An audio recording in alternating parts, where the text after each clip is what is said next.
So we do have Facebook Live because I see Eric has joined. Michael Perry's joining from, he's my neighbor in Frisco, Texas. I'm in Plano, so that's great. We have a lot of attendees right now on our platform. So I want to thank, we see Bill Morgell's joining. Thanks, Bill, for helping out this evening. Christopher Heitzer, I recognize that name. Greg Johnson, Ken Dingley. Wonderful to have Ken on from Compass Games. So now he's trying, now I get all nervous because somebody from Compass is on, so I'm not going to be able to focus properly, right? Martin Svensson, Mark Sockwell, Richard Whitmer, Stephen Pope, Tom Lee. So great turnout on the webcast. Thanks for joining the webcast platform. I want to welcome Don Johnson on the Facebook live stream. So it looks like I'm able to follow comments on Facebook Live. As a reminder for those on Facebook Live tonight, it's about a 20-second delay before I can read your Facebook comments or questions for me. Hi, Michael. Hi, John. And for those on the webcast, we have quite a few tonight. You have two choices. You have your chat button. You can just click on chat to ask your questions that way, or you can use the Q&A button. You'll have a Q&A button there as well. So with that, I'll try to start moving back and forth because I'm all over the place. I'm actually standing for the first time to do this, which I just find easier. So tonight's broadcast. So first, welcome to episode 16 of Compass Games Live. We met same time last week for 15, and we covered 9 separate pre-order title announcements. So it was quite crazy. And I hope you enjoyed the broadcast if you had a chance to watch it. The agenda for this evening, we're going to have a shorter live session. The reason we're going to have a shorter live session is because we're going to have bonus material that's going to be added and distributed for our recorded high-def version of this session. So what you're going to see tonight live is actually going to be about no more than half the entire episode. The other half of the broadcast, which will be on the recording, will be a pre-recorded session that we did with Chris Fawcett, who's the designer of the 3rd edition of Bar-Lev, which is one of the titles I announced last week. And we spent considerable time on the project as a way to introduce Chris Fawcett to everybody. So I look forward to rolling that out. What I will do later during this live feed is I will have to pause during the live feed to announce the pre-recorded session where it's going to start. And then I'll come back during this live session. I'll just have to pause a few seconds, and then I'll come back and we'll rejoin the live session. So that will be later. Otherwise, we're going to cover, as always, we're going to go through the schedule updates. As promised, we have another pre-order game announcement to cover today. So we're going to end with that. And we'll go ahead with that. And if there's no immediate questions to start, I'm going to go ahead. Eric's recovering from the 9 pre-orders still. I'm still recovering from the 9 pre-order titles, Eric. I'm still recovering from that session last week. So let's go ahead and get started. What I'm going to do is I'm going to share the screen so we can go ahead and take a look at what's happening with our schedule. So bear with me while I go ahead and do that. So there we go. So really quickly, not too many changes here. Again, if you were on with us last week or if you saw the broadcast, I had to change the pipeline format quite a bit. So on the right side in the right-hand column, that is the items that have been recently added to the pre-order list. So before that used to be the list of recent releases. But since I had 9 pre-orders just last week that I needed to go through, I needed a way to be able to fit more of the pre-order titles. So you can see here, there's those 9 that are listed now that I'm showing right now. Those are the 9 titles that I actually covered last week, starting with Interceptor Ace all the way down through the Third World War Designer Signature Edition. And I am going to do some quick snap updates on a few of these items for you, because I know that you'd like to see how progress is coming along when we have something we can share. So no changes to the pre-order list yet, although I will add 1 new title to that column topmost. It will appear at the top once we finish our session today. On the left-hand side, as you can see from the upcoming titles and the release date that's mentioned, if you followed social media today or the Consum World Forum, we did announce today the immediate shipping of Europe in Turmoil, Prelude to the Great War. So that began shipping today. So thanks to everybody that supported that project. It's nice to have a World War I title coming out as well. We've done a few. But if you notice from the 9 pre-order titles that I announced last week, they were all World War II era or later. So it's nice to be able to mix it up a little bit more, if you will, and have something that's maybe before World War II. So wonderful news that Europe in Turmoil is now shipping. And just to show you this really quickly, I did do something today with Europe in Turmoil. Here's the pre-order page or order page. You can still get the discount. The pre-order discount still available. Answered some questions. There's quite a bit of interest about this game. Maybe people are taking their first close look at this title now that we are releasing.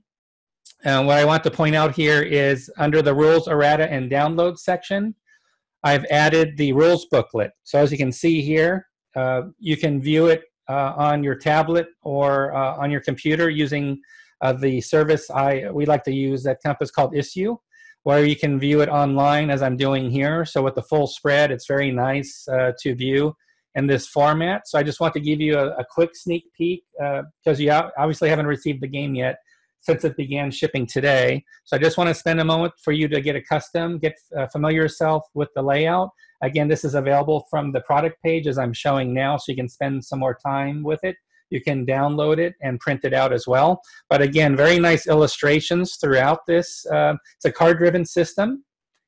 It's a 2-player game. It will not be a solitaire mode game. It is definitely meant for 2 players per the product information. Of course, we like to do solitaire games where we can.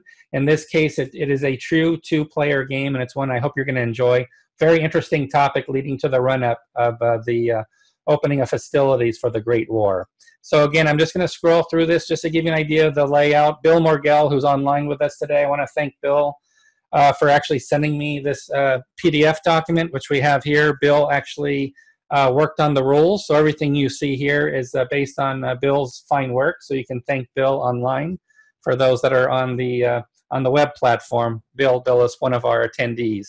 So again, walking through very, very clean illustrations. It's going to walk you through and explain the system. The system itself is not very complex, by the way, as a 2-player game. Again, I'm getting to the victory conditions already. And what's really nice is there's a very in-depth, besides the designer notes, I'm already at the designer notes at page 14. So that tells you right away the rules. It's gonna be a very playable game, quick to get into for 2 players on an interesting topic. We've got the 2-page of designer notes that's already starting on page 14, so the rules are effectively done.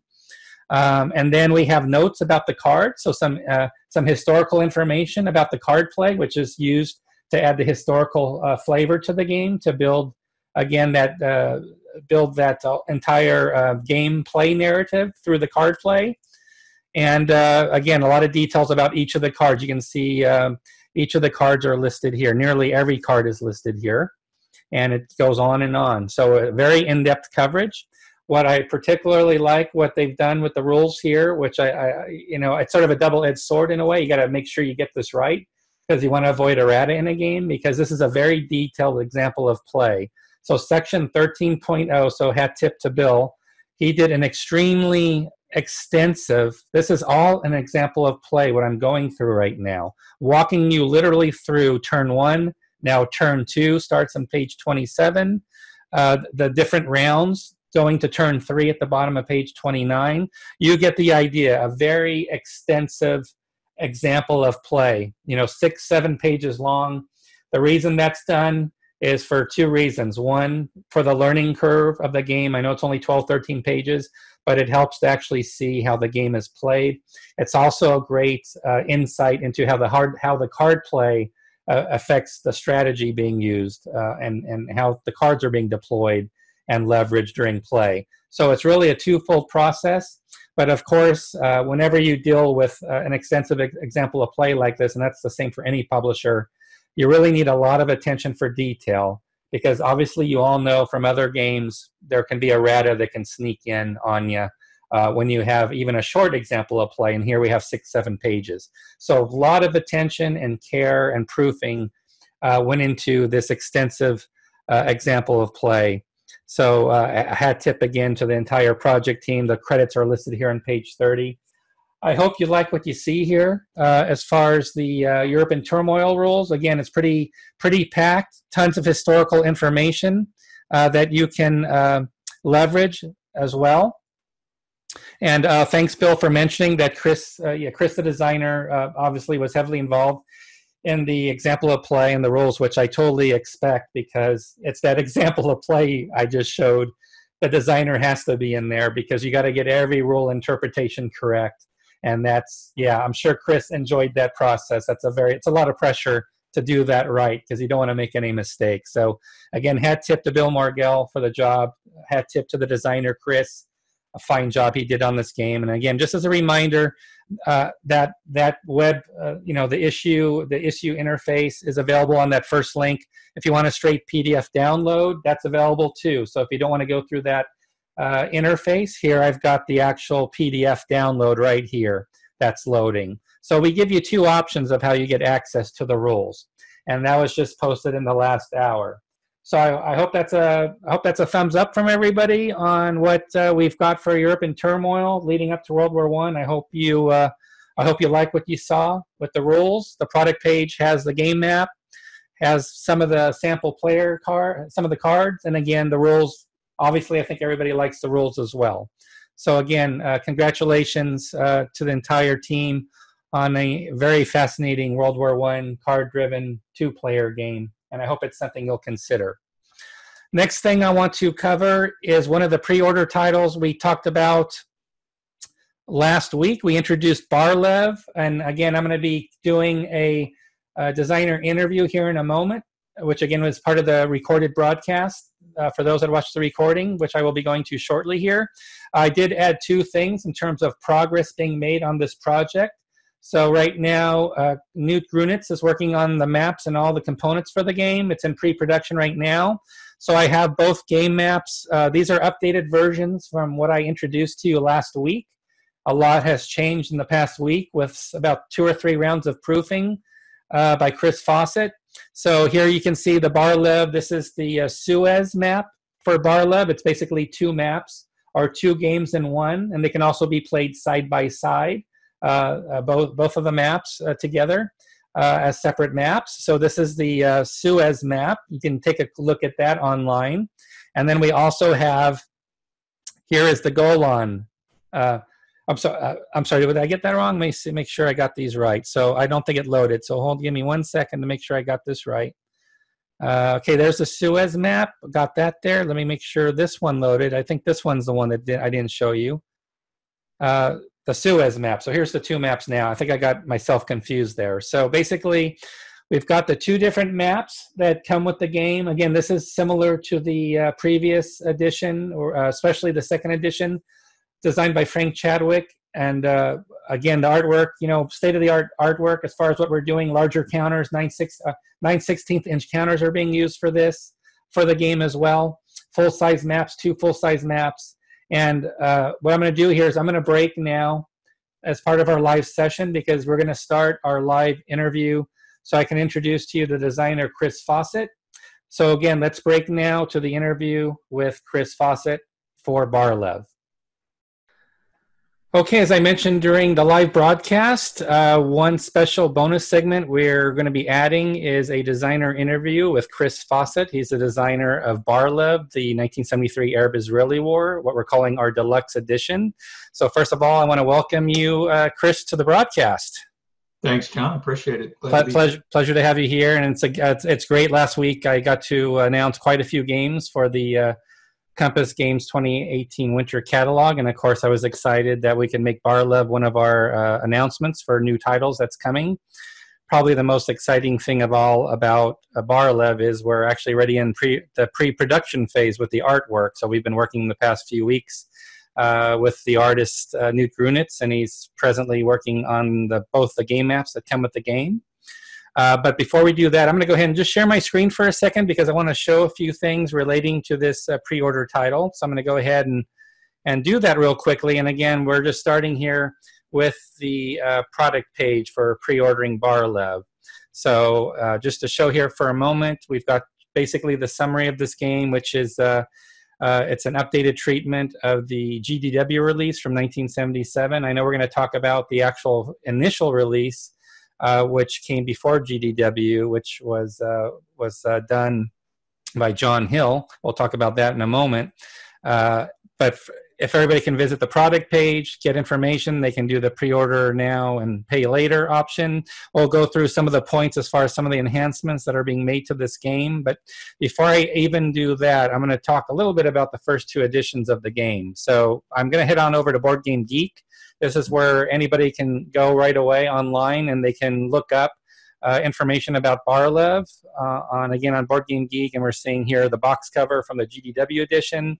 Provides some general information about the game. And again, initially released by Conflict Games, which was a design by John Hill. Then later, GDW bought the property, and Frank Chadwick was the designer of the 2nd edition. What I found actually most helpful in terms of learning about the history of Bar-Lev and the first 2 editions we've seen of that game is there was an article that I found. This again was on a popular web site called Grognard's. And I found for the Bar-Lev game, I found an interesting article or a review by Jon Southard, and it actually goes through the differences between the 1st and 2nd editions of the game. So it talks about the initial release that was done by John Hill. It was actually released just a few months after the actual war, back in the 70s, mid-1974. And then it talks about the GDW version and the changes that were made there. But rather than get into all the details of both editions, what I thought would be more interesting is to talk with you for a moment, Chris, if you could share with us, have you played yourself both editions of Bar-Lev and what experiences you've had with both editions? Oh, absolutely. I think that was one of the first games I bought for myself was the Conflict Games edition of Bar-Lev. Probably with paper route money in high school or junior high school or something. It was a very, very long time ago, and I remember that $8.98 price tag was pretty steep. Mm-hmm. But what was really neat about the game was it was contemporary. There weren't a lot of contemporary games at the time. This one maybe a little bit too contemporary in hindsight, but for a 12, 13-year-old, it was just amazing. The colors were bright. The counters were almost day glow. The map certainly was. But that's very famous for the orange glow. The orange glow map. That's very famous. A lot of people, they described how they set it out in the sun to kind of fade a little bit. I didn't mind it myself. I didn't mind it. It looked like a desert, more or less, to me. Someone who'd never been to a desert before. But it was a lot of fun to play. It's very simple, and that's something that I'm hoping I can carry that simplicity forward. And I also even more enjoyed as I became more sophisticated, perhaps in my war game experience. I owned the copy of, and still have it to this day, the copy of the GDW Bar-Lev, and that it was different, but it was familiar, if that makes sense. It did pick up some new features. Frank Chadwick basically redesigned the game, but some of the core design for effect, elegant features that John Hill puts into his games came forth in Frank's game too. And so there was a connection there. But even with that, and being published 4 years after the war instead of within the first year after it, there still was a lot of information that wasn't accurate. And that's what that's what I learned from reading the article by Jon Southard, which I showed earlier. Was the first edition was really challenged. First of all, it's back in the 70s without really having computers to help out, and the game was published just a few months after the hostilities ended, which is pretty impressive that a game could be released that quickly. And I think for that reason, maybe it's not that surprising that in the original version that there were no historical IDs on units, for example. Some of the order of battle, of course, has to be hashed out, and that's where Frank Chadwick stepped in, and that's what Jon Southard talked about when he looked at both editions. I think the biggest comparisons he saw was, of course, the maps were reworked, but we had the benefit of several years since, of course, where the order of battle was much more flushed out. The unit designations had the historical IDs. But he said overall the game... But overall, he said the game didn't change all that much. He even commented that the CRT pretty much remained the same. The rebuilding rules changed the same. I think the one thing he thought stood out, there were a few changes he made. He mentioned that there were changes made for the Bar-Lev line. It was made weaker. for historical reasons. I think that goes back to the research again, which Frank Chadwick could benefit from because he had more time. But the one thing that stood out, the most noticeable change that was referenced was for the Arabs. They had the concept of operational points was introduced by Frank Chadwick to the game. Right. Yeah. And that's what made the game really stand out. The decision making was a little bit more plausible in the GW version than the Conflict version. Conflict was set up your tanks and drive across the map, and there was really any historicity to it. Although it kind of felt somewhat authentic. You had tank counters, you had infantry counters, you had artillery counters. So it had the elements of a good game in there, but the history wasn't there. The GW edition tried to invoke some of that history and authenticity, although with only 4 years of elapsed time, it didn't really hit the mark, certainly not with the information we have available today. And that's what kind of inspired me to get started with it. We've got access to this information. Yeah, so that's got to be a huge benefit, even from the Game Designers Workshop version that came out again late '70s. You've had almost 3+ decades of information and research now available to you, and that's actually probably a good segue that I think we could take now is how this game represents what are the enhancements, or what would you consider the most compelling changes or additions to your edition of the game from, let's maybe compare it to the GDW version, to be fair, because I think that's probably a better approximation of what this game is based on. And then what I'll do in a moment is I'll show, I'd like to give everybody a sneak peek of the game maps that are being worked on right now, and also we'll show the playtest counters, the actual counters that you've created that will also go to artwork, will be pushed out to the artist as well. So I think that'll be very helpful. But maybe we can start, if you can give us a little elevator pitch, if you will, of what changes you've incorporated into this new deluxe edition. Thanks, John. And just segueing off the original, the recent conversation, there was the order of battle, and that's what got me started on wanting to do this redesign. Was I knew that the order of battle for the Israelis and the Syrians in particular were just flat out wrong, and I knew that there were must have been problems on the Egyptian side too. The one thing that stood out is I realized that Frank added a completely new division in the Syrian order of battle that just didn't exist. So some of his information came from questionable sources or just really wasn't available. And quite honestly, there isn't a lot of great info about the Syrian army in 1973 even to this day. So I can't fault him for the research from 40+ years ago.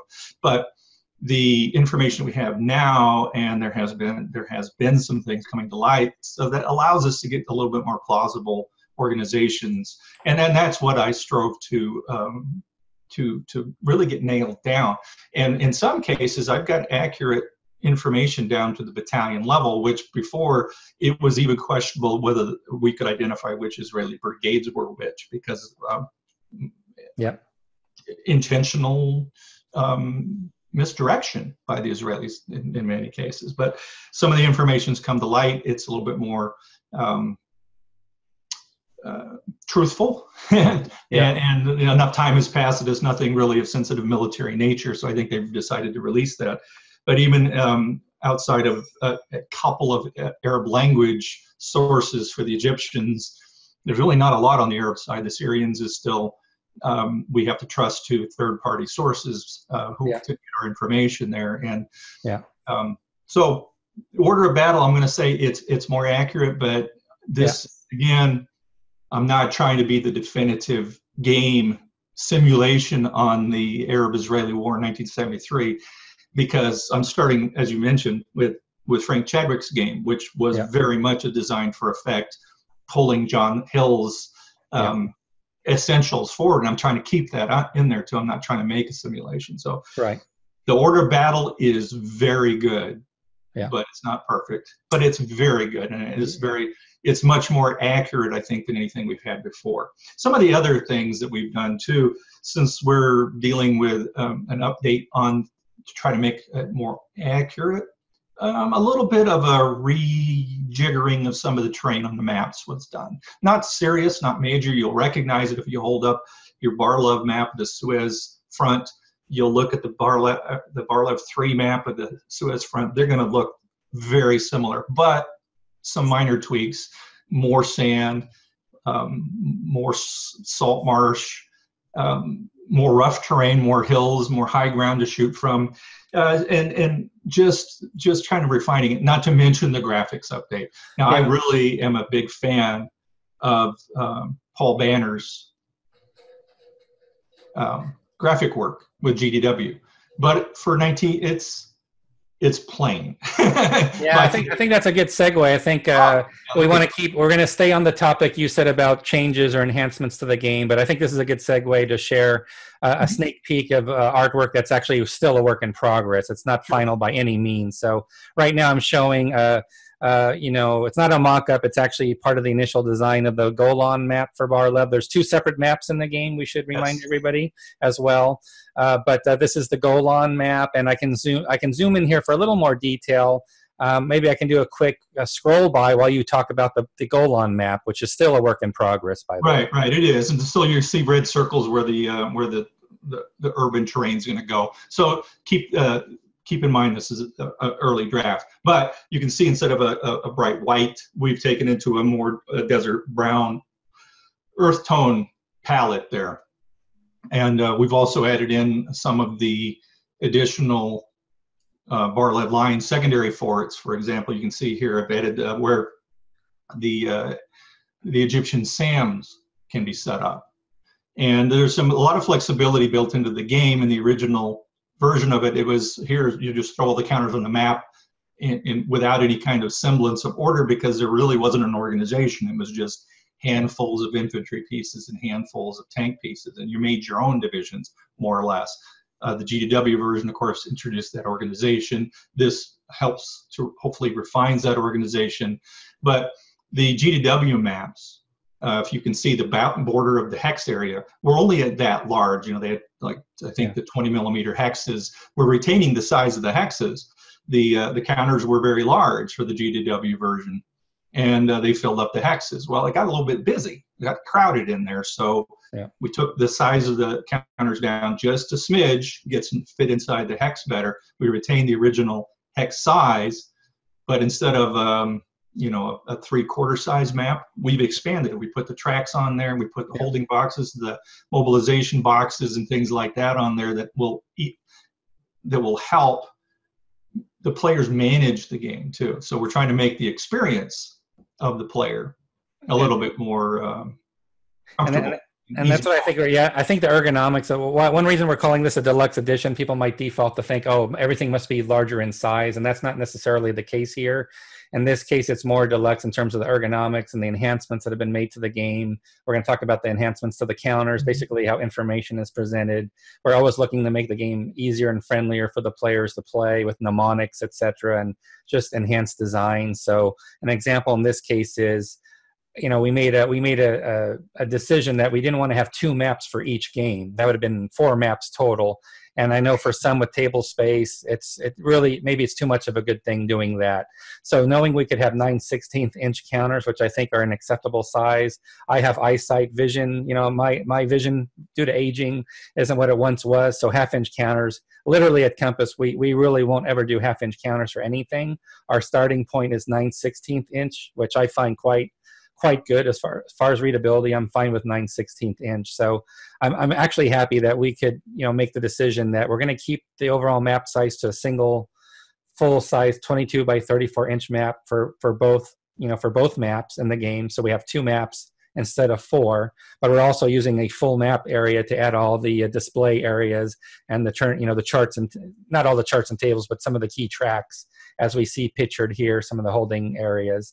I think this ergonomically is just a smarter approach for the game. And the good news, again, it's 1 map per game in the box, per map in the box. Right. And then I want to give us, go ahead. Sorry, go ahead. There's always a bigger is better mantra that a lot of folks follow, and it's a very compelling one. But I want people to be able to play this game as it was intended, the whole shebang, both fronts at the same time, because that really is the ultimate experience. You get four or five people together to play this, a couple of Egyptians, 1 Syrian, a couple of Israelis, and that is a great team game experience. Epic in in experience. And could you share with us again? You may have mentioned this already, but I didn't get a chance yet. So I'm gonna show here. This is the full. Again, this is a work in progress. It's not final yet by any means, but this is the Suez map. We saw the Golan map earlier. So I'm gonna actually start zooming in here to a bigger, more detail. I think this map's probably a little bit further along. This is an update that was received as recent as today. I believe we got this update for the Suez map. So I'm gonna slowly again go through this updated Suez map, and we can see there's more detail. It looks like we got some SAM sites here that are positioned, oriented sideways for both players. So maybe you can talk about some of the terrain features we see here. Right. There's the salt marsh is pretty obvious here. You have to see the dark brown, the hills, the high ground, and off to the eastern side of that where it says Northern Road, Lateral Road, that's actually some soft sand that is very prevalent in the Northern Sinai. Now I extended the scope of that soft sand area much beyond, farther than what Frank had done with the map. I think that's more accurate. The soft sand is very prevalent in that part of the country. And then we have, as you can see, as we move south on there, we have the Suez crossing site that had to be redesigned a little bit because the geography just didn't work down there. And it also, there really aren't a lot of great crossing sites the Egyptians had, so they crammed 4 divisions into what this little space is, you can see right here. And that's a kind of a target-rich environment for airstrikes and artillery. So they're really forced to kind of try to break out and achieve their objectives, which is to not necessarily to drive all the way to Tel Aviv, but to seize enough territory to force the Israelis to deal with the Egyptians as military equals, which was really the objective of the game. That's reflected in the victory conditions as well. So you can see there's a lot more Bar-Lev line. There we got the forward larger strong points and the rear strong points as well. Second line. The front ones were garrisoned. The rear ones were more of like Natsad, Sadar, Mitzvah. Those are in the secondary line where tank units would be able to pull up in there and have firing positions and all that, and serve as a fallback position. Artillery could help support the front line. But in the event, the Egyptians got through that first row pretty quickly because of the what the Israelis left to garrison it, which was quite under strength. But they're there. So, and that's, I think, was mentioned in that article. The GDW edition weakened the Bar-Lev line. The conflict games basically had it like a Maginot line all running along the entire east bank of the canal, and it wasn't that way. Well, I'm really pleased. Like I said, I'm really pleased at the job Newt's doing so far on the maps. Again, still in progress, but I think it's coming together real nice. So we can see now everybody gets an idea. We've got the 2 separate maps for the 2 areas for the conflict. Perhaps now would be a good segue. I'm going to go back, actually. Maybe we can talk a little bit. Let me see if I still have it available. Is the counter sheet. So I think I have downloaded the counter sheet. So I'm going to go ahead. Actually, it's part of a PDF, which I think is right here.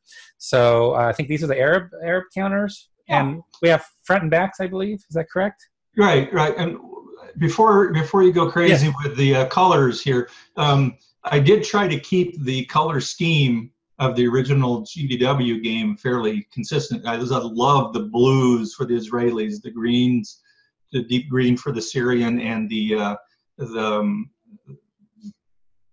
buff sand color for the Egyptians. But I wanted to also introduce some of the things with the counters that didn't exist in that game, and that was two-sided counters. We'll see in a moment.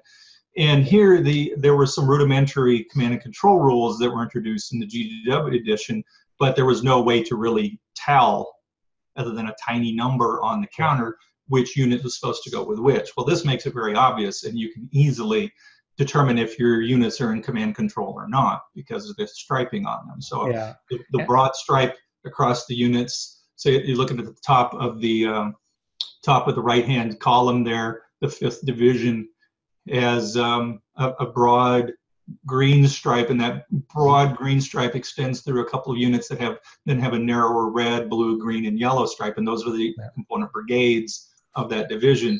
And if it doesn't have the broad stripe behind it, that was a independent brigade. Still needed to be together for command control purposes, but wasn't part of a division. So independent brigades are also addressed here too. And some units don't have a stripe at all. That means they don't have to worry about command and control. Exactly. And then this is what I mean by sort of the deluxe treatment, that you have your years of experience with the game and playing other games, of course, other designs, and realizing, what can I do to improve the ergonomics of the game, make it friendlier, easier to play, help facilitate play of the game with the special rules and the formation rules, etc., command control rules. So this is a wonderful touch. I want to say, hat tip to you. These are part of the counter manifest. We're providing the newt to actually create the counters, and this is wonderful quality. This is a great quality manifest you've done just to provide to Newt, the artist, to now realize what your vision is of how you want to see the counters organized. So it's great having. I'm very a visual person. It's great, instead of looking at a spreadsheet of unit values, you've got that, but you're also providing us actual counter templates of if you were going to take this right here, you could cut it out and play. So I just want to say, that really helps the overall process and pre-production for Newt. So I know he appreciates this level of detail. And again, I think the people learning about this game from you now, those are big strides forward, having back printed counters and what that means to the game for housekeeping, all the additional housekeeping needs you've done here. Matter of fact, I'll go to the back side of this first counter sheet now, which is right here. So maybe you can talk a little bit about that. Well, before anybody gets unhinged about the color palette choice, that's entirely again, this is just playtest version. This is just for the artists. These aren't part of the actual production of the counter, so no problem there. When Newt gets a hold of these, he'll correct my obvious flaws in the color selection. But this it was for playtest purposes. But one of the things that was lacking in the GDW edition, even though there were rules within the combat system for units being disrupted and unable to fire but still retaining their defense strength, was that you just flip it over and you'd have a white, unprinted white back of the counter, and you couldn't tell, is this an Israeli unit? Is this a tank unit? Is this why is this not back printed? So that's what this is all about here. And I chose a much brighter background color for the counter here, so that you're not going to miss it on the map when it's time to flip them back over. And that sounds like a minor change, but if the players think about what you just talked about, how you don't know how to identify the flip side, you just went through that scenario, that's a huge benefit and a huge improvement for gameplay experience to now have it this way. So I think that's one of the reasons, if anybody has a GDW release, I think now they'll start realizing, oh, I remember that about the GDW version, if they played it, that we're really knocking out some of the maybe some of the subtle pain points of these earlier editions. Again, no fault to any previous publisher.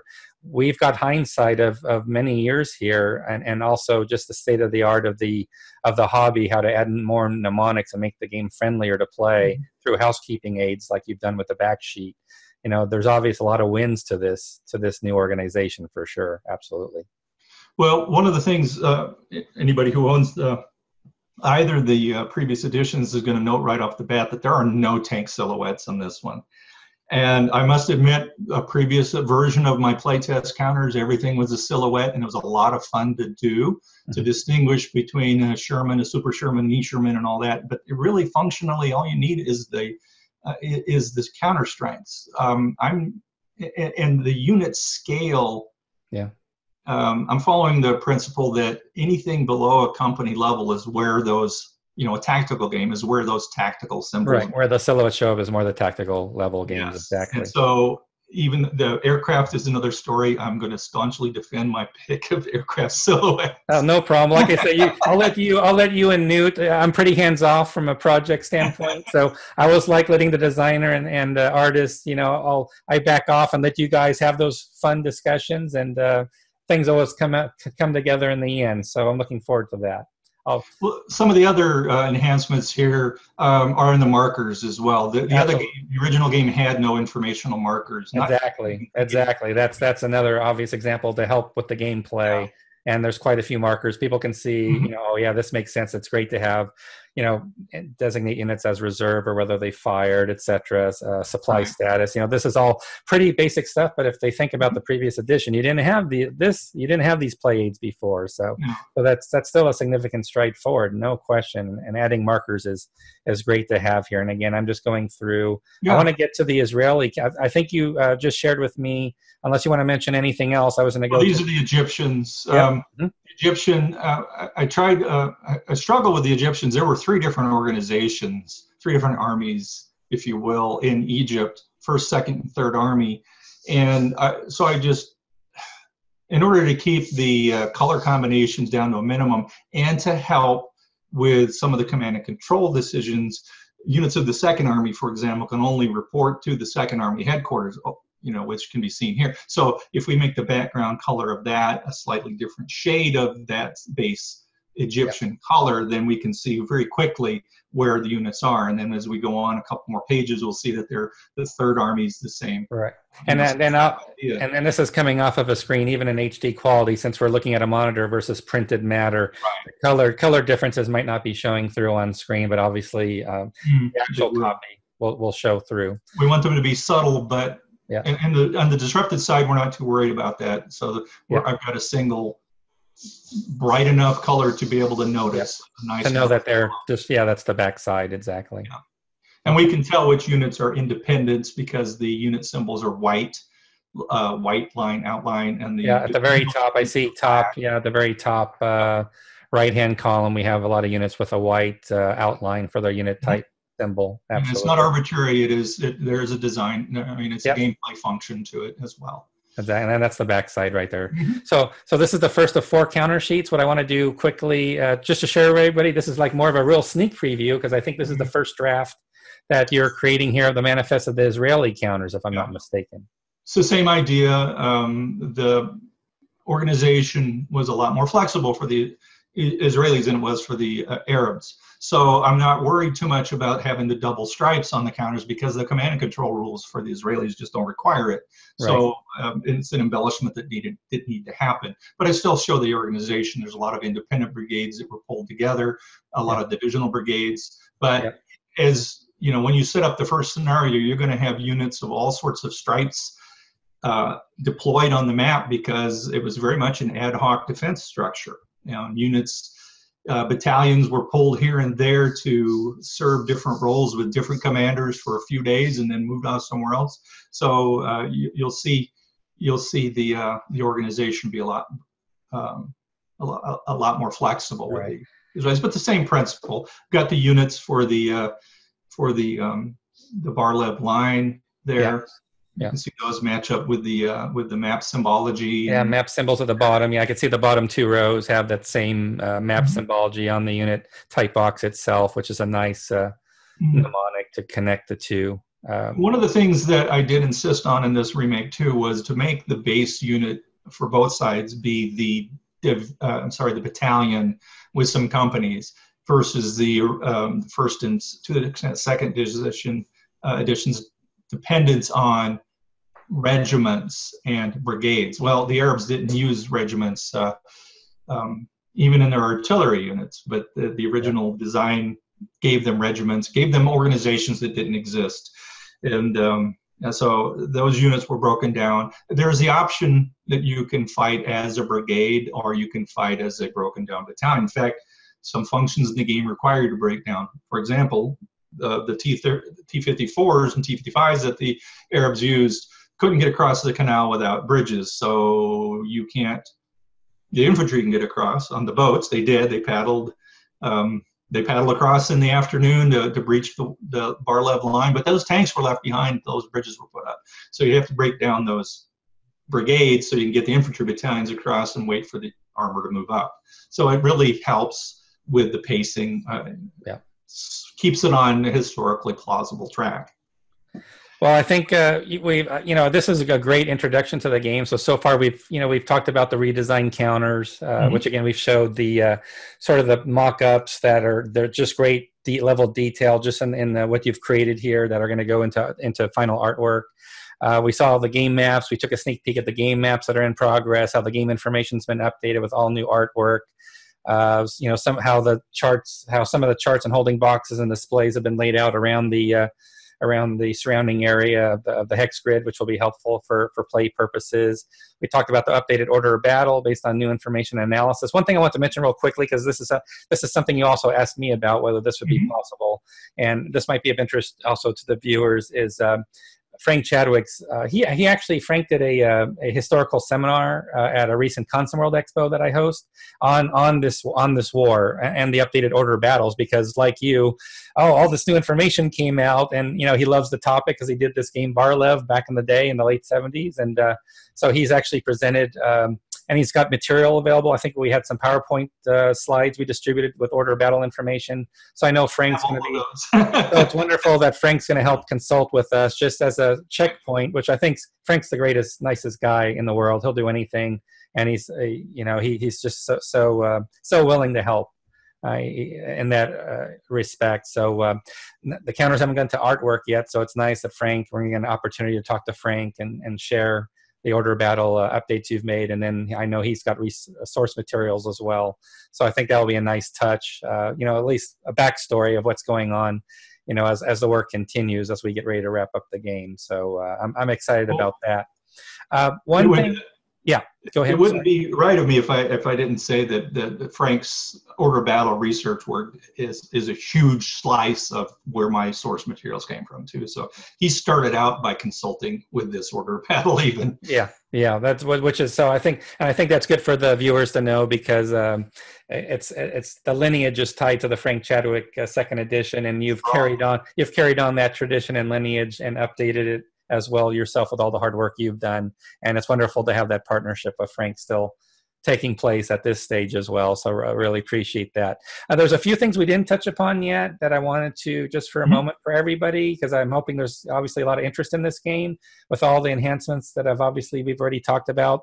Just want you to talk about for a moment, you did make a subtle change to all the resolutions in the game. It's gone from a D6 table to a D10. That's probably something just you like for more variability, I'm assuming, as far as the various results that can happen in the game, which is, I've seen it done for other games as well. I think it's a nice touch. Some people might not touch it, but you've actually expanded it to the D10, which is, I think that's a nice touch, because you're used to that for more modern published games, having a D10 treatment.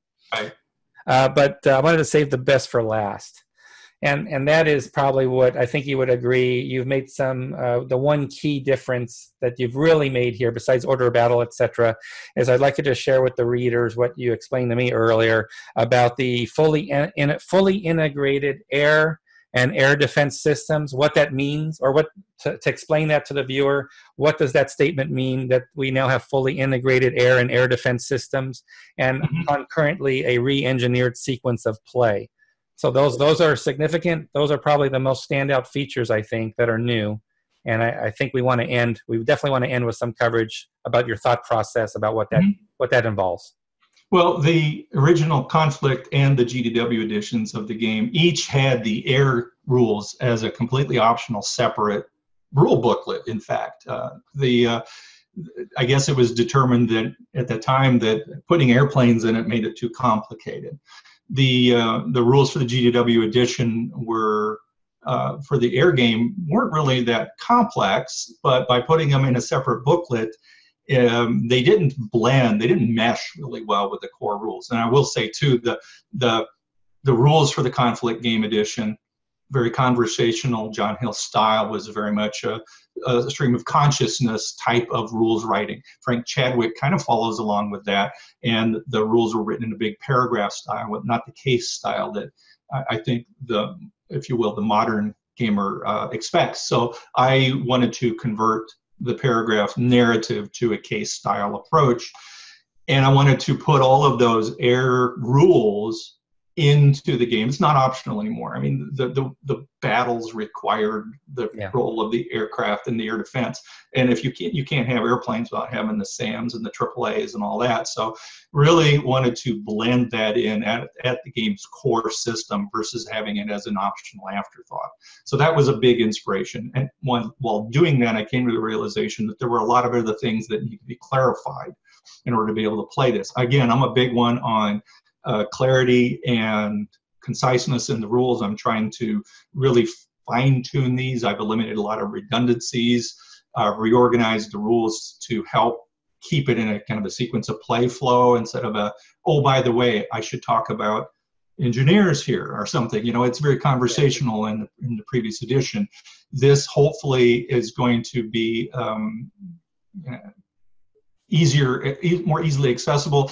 It does make the rules longer because there's a lot more white space in there, but it's also easier to find rules to look them up rather than having a single column that takes up the whole page and you've got to find out where your detailed rules here. Now I can make it 14.3. Here's the rule, and it's easy to remember and pick it up.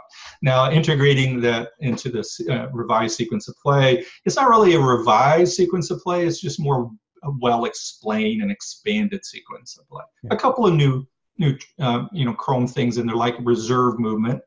And I mentioned that the John Hill combat system was one where a firing unit rolls a die and to try to hit and kill a target.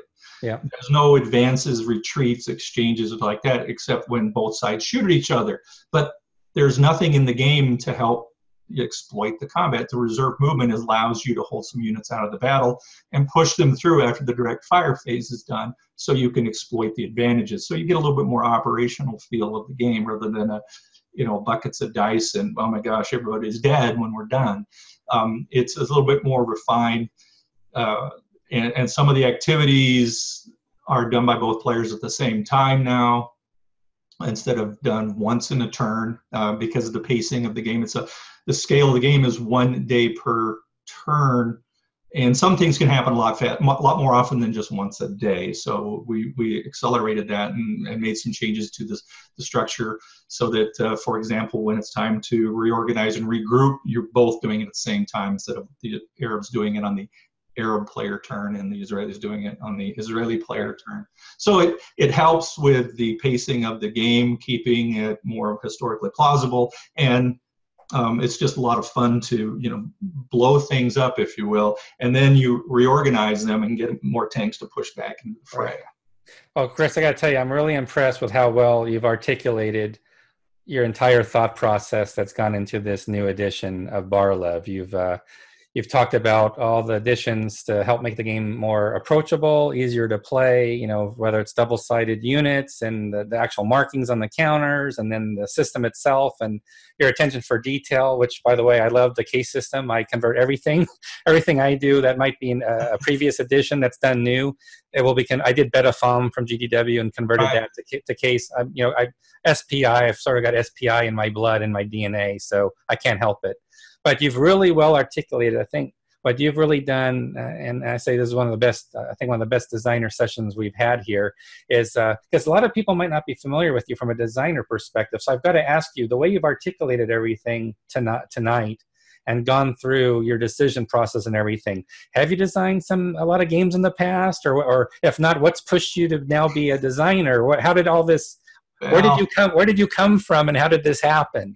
Well, I guess the way to answer that, I'm standing on the shoulders of two giant designers. I'm not designing a new game here. I'm really redeveloping an existing game. So let's put the credit where it's really due on Frank and John's shoulders. But I do have, I'm a tinkerer more than a designer at this point. I try to fix the game. No matter how badly broken it is, if I've got it, if I paid for it, I'm going to try to fix it. And that can mean a lot of different things. So I'm an inveterate tinkerer. There is no rule that can't be rewritten to make it clearer. There's no game so broken that a house rule can't fix it. But sometimes you just want to get those things out there. I believe that Bar-Lev, the GDW game, is too much fun to let it lapse into obscurity.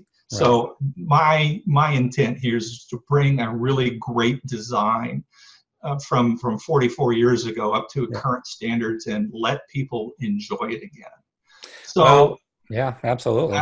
I'm doing the same sort of thing. Folks on Consim World probably see me redesigning counters, and So I'm not unknown. But I'm not really doing original design work on this one. I'm going to admit that straight up. and I have to give credit where credit is due for those who came before. But this game is just kind of such a passionate subject. Maybe it goes back to that time when I paid that $8.98 of hard-earned paper route money, and just opened this box and found magic inside. So yeah, I want people to be able to experience that again. Oh, wonderful. I totally can see that, just the way you've talked. This is definitely a passion for you. The question I have, and maybe others will be interested in, is can this passion repeat itself with a future title from Compass Games, perhaps, out after Bar-Lev? If I don't scare you away, like theoretically, if I don't scare you away and things don't go sideways, because we'll never let that happen, are there any other bag of tricks left that might happen for others to enjoy your passion with, outside of Bar-Lev, perhaps? Well, I have to say yes. I have, as I said, I'm an inveterate tinkerer. I have some tinkering projects that have taken a similar parallel track, some of the same sources. I love the GDW line. I love the conflict line, and there's some work there that John Hill legacy certainly involved with it, and Frank Chadwick involvement with it on another battle in another part of the desert somewhere. Yeah, we won't give out more specifics than that. We'll let them. Oh, these are grognards. They know the answer already. They'll be. If this was part of the live broadcast, they'd be typing. First one to come up with a good guess, right? First one to guess the title. That's right. If it's part of a live broadcast, we would have the answers already. They'd be typed right now if we were live right now. But oh darn! We get everybody back because it's recorded. This is a special recorded segment, so I get to get back at people. So we sort of met them halfway. We've sort of given the cat out of the bag, and now they get to talk about what it's going to be. So we'll see how that goes. But hey, I'm really excited about having this game right now. It's in pre-production, as I mentioned. Hard work is going on. Your hard work all this time, from the standing on the shoulders of others, like you mentioned as well. John Hill, Frank Chadwick. This is going to be a fantastic design, really well thought out, as you mentioned. It's not just tinkering, but it's really understanding how to take the game to the next level for everybody to enjoy. Definitely worth, I think it's definitely going to be worth the investment for folks interested in this era and in Frank Chadwick's work, his system, and what you've done with it. It's going to be, I think, a wonderful blend coming together. And of course, I look forward to future work. So with that, Chris, I want to thank again also the viewers for listening in to all that was said about the game. I hope this was educational for everybody to learn more about the game as we're getting it prepared. And I'm excited to see this out early, perhaps Q1 of next year, which is not far from now, for first quarter of 2019. So I'm excited that we're not going to be waiting, and there won't be a long wait for this game. But I think it's going to be really well received, and I'm excited about this game. So Chris, I want to thank you again for being here with us, and I look forward to being able to talk to you again. Perhaps when we get closer to the release date, we can have another session as we get closer to the finish line, if that's okay with you. Thank you, John. I appreciate the opportunity to come and chat with you. Sure, thank you. Next thing I want to do is talk about some other announcements that have taken place. And this is one that some of you is going to be like this, because some of you might not be Euro gamers, but I do want to mention that Compass Games has a Euro division. I don't know if you're aware of that. It was formed actually several months ago, and Uli Blenneman is in charge of our Euro division line. He's based out of Germany, and Ulrich Blenneman's done a lot of great work, a lot of past designs, and he's been involved in the hobby in many different ways. So with Ulrich, he added, as he announced on our Twitter feed, he announced Cargoexpress. So Cargoexpress, this is a new Board Game Geek product entry. Again, this is not our historical war games. We're taking a break. We're expanding our horizons, and I just want to share with you what else is happening at Compass, because Spiel Essen is coming up. That's the huge, world's largest board game fair in Germany. And Spiel Essen is coming up. Ken Dingley, who's joined us tonight, is going to be going to Germany in about 2 weeks or less, as well as everybody else from Compass Games, excluding myself. I'll be here, but it will be Ken, Bill, and Billy Thomas will be there. And of course, Uli Blenneman will be there at Spiel Essen. So Compass is going to be making a big splash and introduction during that conference. And I want to just let you know that we've got some other activities going on as far as our Euro line. Now, another thing I want to mention is some of you have told me that instead of my covering developments at Compass Games that are more short-term news, more or less, like we're talking about, new pre-order titles that all pretty much come out definitely within a year, or something we talk about that might be shipping either today, as was the case with Europe and Turmoil, or something shipping in next quarter. I thought I'd just spend a moment to mention some other things really quickly. So the first thing I want to mention is we have a new project, or we've signed a project with Michael Resch. So I don't know how many of you are familiar with Michael Resch. He's done a few World War I titles, and again, maybe a show of hands, you know who Michael Resch is. So I'm going to be working with Michael Resch on a one-map game. Oh, Chris raised your hand. So somebody's raised their hand. They have a question, I think. So go ahead and comment, Chris. And Ken raised his hand as well. Go ahead and make a comment if you like, and I'll be happy to look at your questions if you'd like. So I think that means they want my attention. So I'll find out here. I'll wait for them to say something in the chat here. But again, Michael Resch, I know you're raising your hand to say you know who Michael Resch is actually. So that's what it's for. See, I can't even keep track of what I'm doing. So thanks for raising your hand. You literally raised your hand. That's the first time I've seen anybody do that using the conference software. So now I get it. So I want to announce, because you have asked me, can you mention something that might be further out, not in the next 3 to 6 months. So again, so Michael Resch is somebody I'll be working with. The other announcement I want to make, well, I think I'll tease you on that. I'm going to tease you on that one because I do want to mention also that we have Paper Wars coming out next. So Paper Wars is coming out on October 25th. That's in less than 2 weeks. I covered this last session, so I'm not going to spend a lot of time on this. But just a reminder, if you get a chance to subscribe to Paper Wars, I really recommend, or just order this issue separately. It's from Jack Green. I think Jack was maybe going to join us tonight as well. So it's the new edition of the Jack Green game, which appeared in Wargamer magazine quite a while ago, I believe it was early 80s. And it's MacArthur Ode the Baton, as you can see from the title.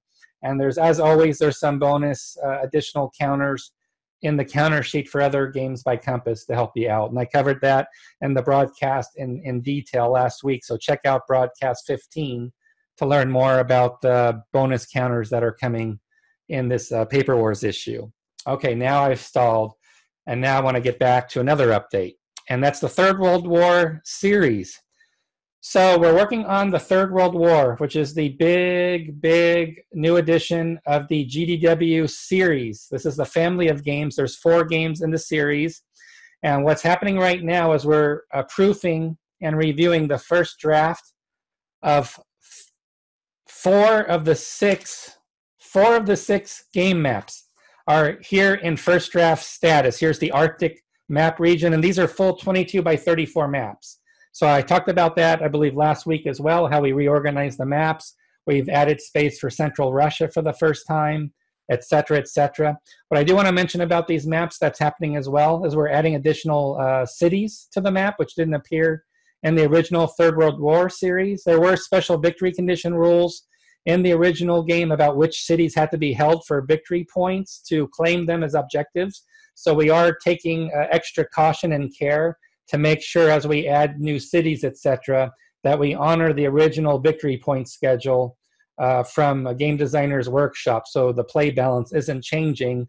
It's more the geography for historical interest about those other cities that didn't appear in the original edition. So what I have here are the 4 maps.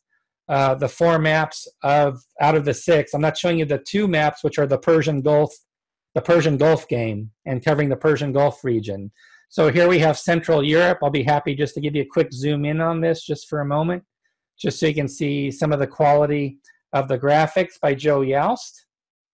So I'll just do that. I won't be able to do that for every map, just in the interest of time.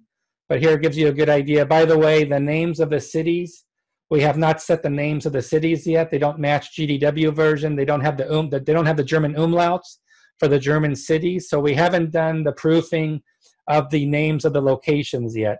But I just want to give you an idea of the detail of the map that we're creating and how the maps look. Joe Youst is a great artist, does great work, and he's been very busy on this project doing, again, 4 of the 6 maps are already basically done. This is the Poland map that includes Poland, which also now introduces a larger area of central Russia is being introduced because that was a gap based on how the maps were done for the previous game. So we actually added some new territory to the maps with this region here. So we've got central Russia now being covered for the first time. So I'm going to stop right here just for a second so the screen has time to catch up. And again, you're going to see a lot of new area here on the game map, which wasn't covered before. And that's that gap we're filling based on the way the map configurations are working. And then, of course, the southern map. Southern map is the last of the 4 that we're proofing right now. And I'll just bring that up for a moment. And on the southern map, again, full-size map. And what we're doing right now is we have our project team of about 5-6 people, including Frank Chadwick, who's more of an advisory role. We're all proofing the map. It's going to take 2 to 3 weeks. It takes a long time to go through the level of detail we need to do. And thanks to responses from Constant World Forum, from Facebook, Twitter, etc., I have at least 12 to 14 people that have volunteered to also review the map drafts to help us make sure we've got the location, the terrain hex locations correct, all the city names are correct, all the river lines, all the borders, you name it. We've got a huge cadre of crew, and we're going to spend at least 2 to 3 weeks just proofing these game maps. So again, I just want to share with you these maps. I'm not going to put them on the website yet for the product page because I know the spellings of the cities are wrong. I know there's a lot of other errors on the map that are going to be caught in the proofing process. So we'll wait to post these maps, at least these 4 maps. We'll wait about at least 2 or 3 weeks until we have something further along. So again, really excited. This is the biggest project I've been involved in. So really a lot of hard work going into that one for sure. All right, how about another announcement? How about another announcement about a project that has just been signed recently? So this is not something that's going to be coming anytime soon. It's not in the catalog, so it's not going to be shipping in the next 9 months or so, anything like that. So how about we talk about another game that we've just signed on for? So this is a project that I'll be involved in. It's a Ancients game. So since I did 9 titles, I think I did 7 titles on World War II, and I did 2 titles on like NATO. I had NATO from Bruce Maxwell, and I did Third World War series, which I just showed you. So I'm trying to make up for that. I'm trying my best to make up for that. So I've got Michael Resch for the World War I game we've signed on. And now I want to introduce to you the Ancients game that I'll be doing the designer signature edition release of. So hopefully a show of hands. I know what the showing of the hands means now on our web platform, hopefully on Facebook as well. Hopefully you're familiar with the Siege of Jerusalem. So Fred Schachter is one of the key designers. I'm actually trying to reach out to Steve Weiss. Fred hasn't been in touch with Steve Weiss in several years. He's been trying to locate Steve Weiss, and it has not been successful. So if we can bring Steve into the mix, that'll be wonderful. And I know Fred Schachter will be excited. He'll be pleased as punch if I could locate Steve Weiss for him. He's a lost friend. So, but what's going to happen here, again, Designer Signature Edition, I've talked about this approach before. I've already talked to Fred. That's how we were able to reach this agreement, because I went through all the steps with him of what Designer Signature Edition means. So basically, we're going to be honoring the Siege of Jerusalem 3rd edition and just looking at the errata, looking at the things that need cleaning up, where we can improve things, make the game smarter with mnemonics, other player aid cards. Again, I'll be leveraging not only Fred, but a true project team, as I'm doing with Third World War series or any project, is we'll have a project team we're going to get together who has great experience or who are veterans who have played a lot of Siege of Jerusalem. So we're looking for veteran players who feel like they have a stake in this game, because this is one of those titles where you can't mess up you really can't mess up a classic title. This is one of those titles that has a hardcore following. So this is not a project you want to take on and screw up, if that makes sense. Same with Third World War series. Third World War series has a huge following. You don't want to take that on and change it just for the hell of it, and you don't want to screw it up. So this I'm really excited about, again, because it's not World War II, because I'm sure you're sick of me talking about World War II games. So I'll be working with Fred, and we'll be assembling a project team sometime in the future. So we just recently signed for the Siege of Jerusalem. So I hope that's something that you're going to be excited about. All right. So with that, I think I've gone through my list. And I want to take a moment to do our pre-order announcement. So that's what I'm going to do right now. So in order to do a proper pre-order announcement, I'm going to go ahead and introduce our special guest that we have to help us with this pre-order announcement. I'm going to stop sharing for a second. So there we go. How are you doing? I want everybody to welcome, please, Jon Southard to Compass Games Live. How are you doing, Jon? Just great, John. It's wonderful to be here with you and with everybody.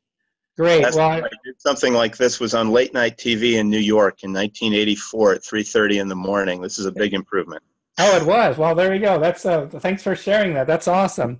Well, I'm sure many of you know Jonathan Southard, because if you're like me and you know how I focus on Designer Signature Edition, I always look at those titles of games that are classic games, and the work he's done with Victory Games, for example, really stands out.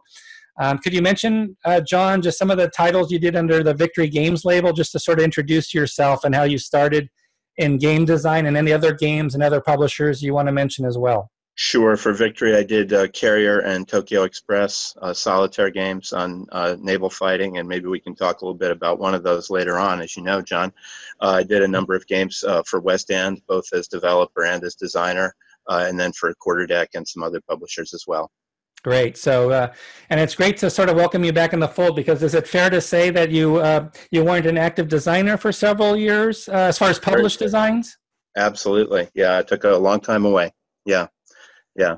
So what's it feel like seeing what the state of the hobby, if I could say that, given that you stepped away for a little bit, and I know you had your business world, your business world things you were chasing. Can you share with us just your reaction to what you've learned about the state of the hobby? I know you attended, by the way, thank you for attending Consum World Expo. Was it, I think it was 2017? Was that their? Yeah, to 2017. Yeah, 2017. So, what are your thoughts about being away? What do you think? What's happening today with the hobby? I was utterly amazed, blown away. If you had told me in 1992, which is about the time I stepped away, that something like that would happen in 2017, I would have assured you you were not dealing with a full deck.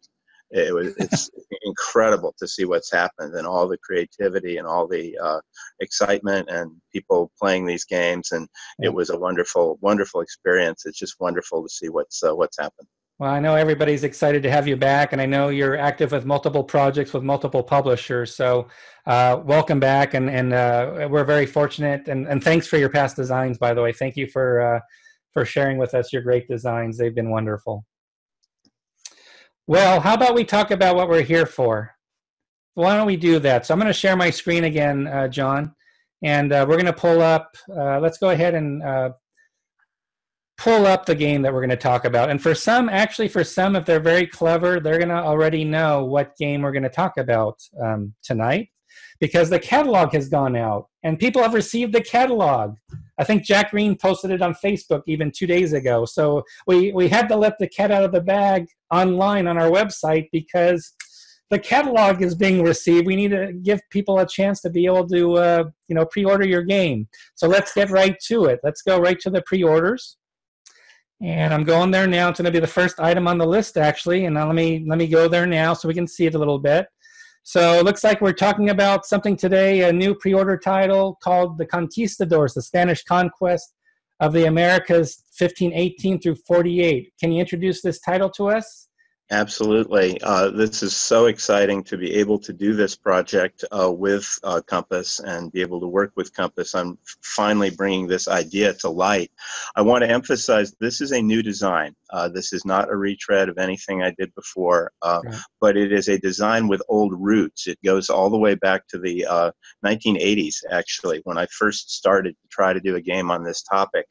And spent a good deal of time on it over a couple of years, and simply was unable to realize the vision I had. I basically wanted a game that would put you in the boots of the conquistadors, that would show you what they dealt with, how their expeditions really operated, how this age of conquest really operated, what manner of men they were, and it never quite happened. And then, you know, obviously decades passed, and the biggest thing that happened was card-driven games came along. And right. when I first encountered card-driven designs, which was playing Mark Herman's We the People against my younger son, who, by the way, is a contributing designer on the Conquistadors, and he beat me every time. You know, he's a very good player. I realized this was what I'd been missing all along, that a purely procedural design wasn't going to work, but a design that was partly procedural and largely card-driven would.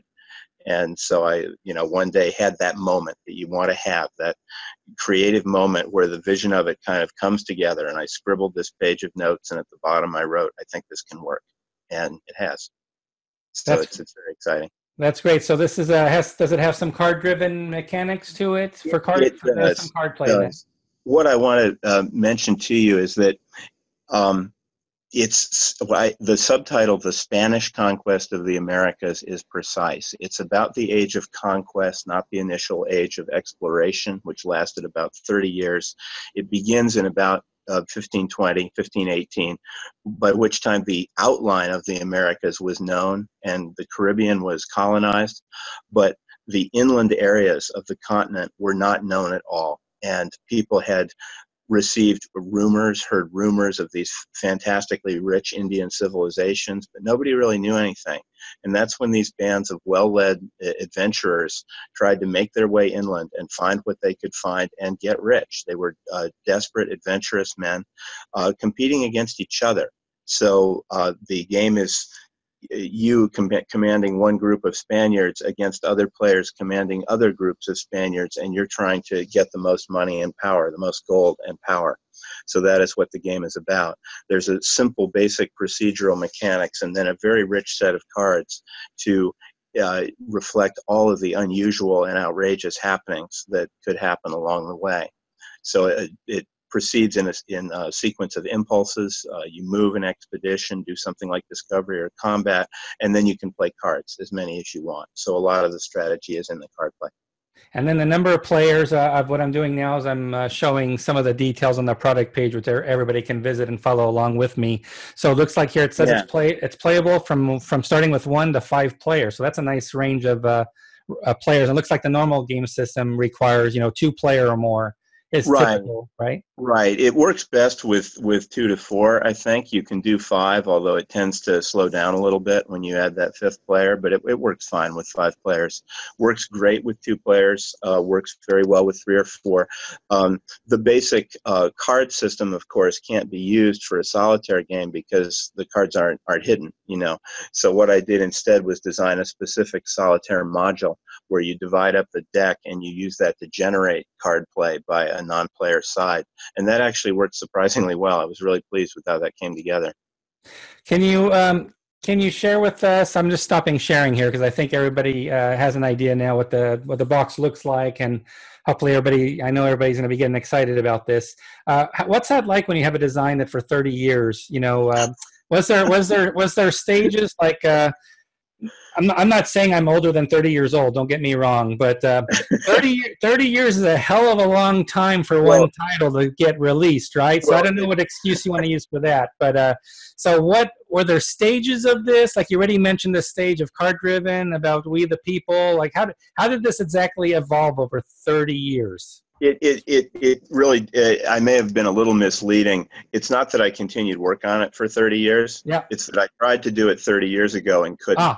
And I worked on it a lot for about 2 years. And then one day I finally said, this isn't going anywhere. And you got to understand, I was a professional at that time. I was making my living from games. Right. And so if something's not going anywhere, you can't afford to spend time on it. You got to just say, and it was a hard decision, okay, I'm putting this away. And at some point, I actually threw it all away. All the notes, the binder, everything I had, I got rid of it because it was done. But it didn't leave my head. You know, the Yeah. idea, the concept, the challenge, the what I'd wanted to accomplish, that didn't leave my head. And of course, I still had all the books, the source materials. So then I encountered the card-driven games and started thinking about it again and realized, you know what, that was the answer all along. Thank you, Mark Herman. So in a way, it didn't hurt you that you threw away the original design that was, like you said, it was completed. Original design was complete. It was in the bag. But in a way, maybe it helped you in a strange way that you Absolutely. threw it away? If I had still had those notes, I wouldn't have looked at them. I wouldn't have looked at them for exactly the reason you just said, that was all just a wrong way to go. So, you know, I'm like who was the inventor who said he discovered a whole lot of things that didn't work? I guess that was what the situation I was in too. It was great to discover some things that did work finally. Well, let's see. You're getting kudos from Michael Perry, who's on our Facebook live stream right now. So he just commented, he just picked up a mint edition of Tokyo Express, and he wanted to say thank you for such a great game. And I'm sure he looked for it for a long time. You know, it's not easy to find sometimes, and he's really looking forward to the Conquistadors. So big thumbs up from Michael Perry tonight. I want to assure Michael that the Conquistadors is a whole lot simpler than Tokyo Express, which was criticized correctly for being a very complicated game. I tried really hard with the Conquistadors to keep the complexity down because I understand this is kind of a niche period in history, right? Nobody's going to spend, you know, an enormous effort of time and energy getting into a game that shows exactly how the Conquistadors fought their battles or whatever, and we don't really know enough to say that anyway. So it's a lower complexity, but lots of fun. Great. Now I'm going to put somebody at Compass Games on the spot, and I can do that because he can't talk. I've got everybody muted right now, so nobody can challenge me. Nobody can interrupt me. I'm like, I get to play a pseudo god for a few minutes. So I'm going to share a little story with you. I spoke several months ago, some time ago, and I was having a conversation with, yes, that's right, you, Ken Dingley. So Ken, I'm pointing at you, Ken. So I was talking to Ken about all the projects going on, and of course we're, just to let you know, I have a bunch of projects I'm doing, same for Ken, same for everybody that's at Compass, and we're really excited about every project we're working on. You know, we're happy with everything we're doing, without any doubt. But there was sort of like a little special sauce or like glint in Ken's eye when he talked about Conquistadors and having seen your design that you submitted. He said, this is going to be something really special. And again, we love all the designs we get, but we don't typically say internally, oh, this one right here really has caught my attention. So I put Ken on the spot. Now he's going to yell at me after I'm done here. But Ken knows this. He's going to fess up. He was just raving about the design you submitted for the Conquistadors. So there you go. There you have it. Well, that's great. I'm delighted. And that's good because that puts pressure on us. That puts pressure on us because we want to make sure the production quality is top notch. You know, we want to support all your design efforts, and you know, we need to do a very thorough quality job for you as the designer to make sure your vision of this game Conquistadors is being met properly. So it's been such a pleasure to see, you know, starting with that great box art, which captured exactly what I was trying for, you know, the old map and then the sword in the middle of it. And by golly, you know, that's just the feel. I saw someone wanted to play it with his grandson, and I assure you, you can. Many of my, actually, essentially all of my in-house play testing, or almost all of it, was done with teenagers, my older and younger sons and their friends. And then I know Tom Lee is on the call, so I really want to give a great shout out to Tom and his friends from the First Minnesota Club in Bloomington, Minnesota. Tom and I go back decades together. He's done a lot of play testing work for me, and he was the lead field tester on this. Just did a super job. Well, so a lot of the quality of the game is due to him. Well, kudos to Tom Lee then, and kudos to the First Minnesota Club. I've actually posted a lot of their fantastic replays and review. I think it's mostly been replays that I've posted on Console World News Desk, and they're also on Board Game Geek posting their blog. But some of the best articles I've seen written on replays is done by Tom Lee's group out of that Minnesota group you just mentioned. So I'm very aware of that group, just based on my respect I have for what they do and how they support the hobby. By doing, I think I saw some incredible replays. I think one was Triumph of Chaos, which was insane, of a replay. The detail they go in is crazy. So people should check out. Is it the First Minnesota group? Did I get that right? Or maybe Tom can type it for me in the chat. But what's the official title of the group in Minnesota? The club name? Do you know? Let me see if Tom can. I'll wait for Tom to see if he can type it in chat. But yeah, definitely kudos to him. So I'm going to need to try to close this out simply because we're adding this recorded session that's going to really expand this out. But since we have you back in design, yay, and we have this great title we're doing with you, you know, again, we're gonna plead guilty if we're looking to the future, like more long term. We're always looking for exciting projects to do. So can you kind of share with us? Is there anything in store between you and Compass Games besides the Conquistadors? So my active project at the time, since the Conquistadors is basically in Compass's hands at this point, my active project is indeed a follow-on to the carrier game I did for Victory, but the topic is the Philippine Sea. So it'll be the fourth in Compass's great series on Operation Forager and the campaign for the Marianas, but this will be the naval side of things. It was the greatest carrier battle in history, a total of 24 aircraft carriers involved, so quite amazing. Wow, that is. All rife with all kinds of unexplored possibility too, you know. So it's the same basic idea as carrier, the same basic design, but definitely moved forward 2 years in time because it's 1944, not 1942. Wonderful. So that's really exciting. So thanks for, well, first, thanks to you. Thanks for putting your trust in us and letting us work on that next game project with you. And of course, we're very excited about it. And by the way, Ken Dingley said guilty as charged online. So he's fessing up. But again, Ken loves all projects. Don't get me wrong. I love all projects too, but maybe a little special love going your way there. And also thanks to Jason Lindsay. He just mentioned that it's the first Minnesota Historical Wargame Society. I just wanted to mention that name so everybody gets a chance to do a search on Board Game Geek, maybe on Consum World News as well. But Board Game Geek, I know, has their threads. It's the first Minnesota Historical Wargame Society. They do great stuff, and I just want to give them a plug, and as you gave them a plug tonight as well. Absolutely. Well, I'm giving plugs. Do you mind if I give one to the game that's coming out in October, the MacArthur Baton game? No, please do. And I don't know if Jack Green, I know Jack has been trying to join us. I don't know if he made it online yet, but I saw a message from him that he was trying. I happen to have been a playtester for the original version of that because I was working with Jack at the time. That was really? Oh, I didn't know that. A whole lot of what I ever learned about war game design, and sat in his house and played the game with him. And yeah, it's a wonderful game, wonderful fun, and will teach you a whole lot of things you didn't know about that campaign. Interesting campaign. Interesting campaign. So, all right. So we heard it from you first. So basically, everybody's going to pre-order. They don't have to pay now, right? So nobody has an excuse. Nobody has an excuse.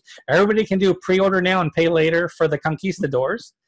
Ken Dingley will get very upset if people don't because he knows how good this game's going to be. I haven't seen it yet, but he's seen it, so I trust him 100%. And then hopefully in return, people will buy the new Paper Wars issue that's going to be shipping in less than 2 weeks. So it's perfect. So with that being said, I do want to mention two quick things. If you haven't received the Compass Games catalog yet, it is in the mail to you. I noticed that some people did receive it just today. I know that Stephen Duke received the catalog. Eric has received it, etc. So Peter Corrigan got it just today. So if you haven't got your catalog, and let's say we hit middle of next week, just let me know. I'm at john@compassgames.com. And I'll make sure we've got you on our mailing list, or you can just go to our website and you'll see the newsletter subscription form on the left side, and you can put your mailing address down. We do mail out the catalog to any North America, again, Canada, North America. Anybody there, we will mail the hard copy of the catalog. That's what it's really meant for. Also, we're less than a month away from our first annual Compass Games Expo. So that's going to be November 9th through the 12th. We're at 80 pre-registered attendees, and I know there's more because there's a few people that I know are going to be there. They just haven't filled out the forms yet. So, you know, I'm looking forward to around 100 or so, which is a great for the first year. So anybody that's on the East Coast that can make it, Connecticut specifically, go to the Compass website, look for the link Expo 2018. And there's still time to sign up. Last reminder about the Expo is the group discount rate for the hotel actually ends after October 15th. So anybody who's going to go to Expo, you want to stay at the Red Lion Hotel, make sure you book your room by October 15th, which is only 2-3 days from now. Else the discounted rate does expire, and that's just the way these hotels work these days. So again, hey, John, thank you so much for for everything. I hope we did a good coverage. I think you did a great job explaining the Conquistador game that's now available for pre-order. Great news about the other follow-on title that we're going to also be doing with you as a new project. So it's just a pleasure to have you here tonight. And I want to wish you all the best with your other publishing or game projects that you're doing right now. I want to wish you all the best with those projects as well. And it's been an absolute pleasure to welcome you back to the hobby. And I know you're going to bring a lot more enjoyment to people like you did in the past. So thank you so much, John. Wonderful treat to be here. Wonderful honor to be here with everybody. Thank you. And I want to thank everybody again for being here tonight. As a reminder for those on the live session, please check back in for the posted recording of Compass Games Expo 16. I'm sorry, Compass Games Live episode 16, because that will include the designer interview with Chris Fawcett. And I'd like to make sure you get a chance to check that out.